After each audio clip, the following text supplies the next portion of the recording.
حضرت عمر فاروق رضی اللہ تعالیٰ عنہ مدینے کی گلی سے گزر رہے ہیں، امیر المومنین ہے، مدینے کی گلی سے گزر رہے ہیں، ایک گھر کے اندر سے بچیوں کے رونے کی آواز آئی،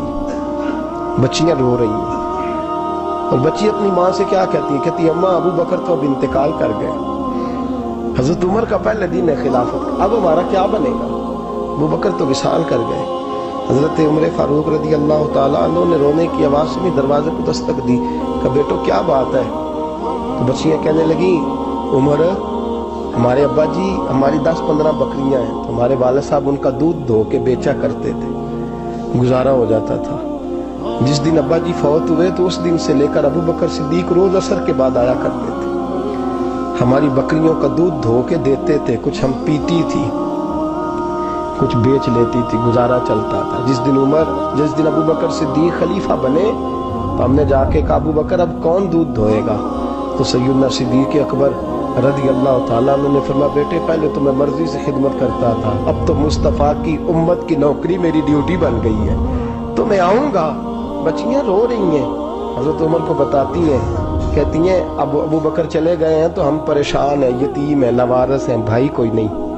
کون آئے گا، کون دیکھ بھال کرے گا؟ حضرت عمر فاروق گھٹنوں کے بل زمین پہ بیٹھ گئے، ان چھوٹی چھوٹی بچیوں کو سینے سے لگایا، فرمانے لگے میں ابو بکر کا کیا کروں، میرے لیے رستے بڑے مشکل کر گیا ہے، میں اس کے کس بادشاہ وقت ہو کے وہ غریبوں کے گھروں میں آ کے ان کی بکریوں کا دودھ بھی دوتا تھا، امیر المومنین ہو کے یہ رنگ بھی تھا، پر میں بیٹیوں فکر نہ کرنا، جب تک عمر زندہ رہے گا، عمر آتا رہے گا، یہ نوکری کرتا رہے گا۔ کچھ دن بیتے تو حضرت عمر فاروق کو یاد آیا اوہو مدینے میں ایک بوڑھی اماں بھی رہتی ہے جس کا کوئی گھر کا کام کرنے والا نہیں، اور جس بی بی کا کوئی بال بچہ نہیں اور آنکھوں سے بھی وہ نابینی ہے۔ حضرت ابو بکر صدیق رات کے سناٹے میں جایا کرتے تھے،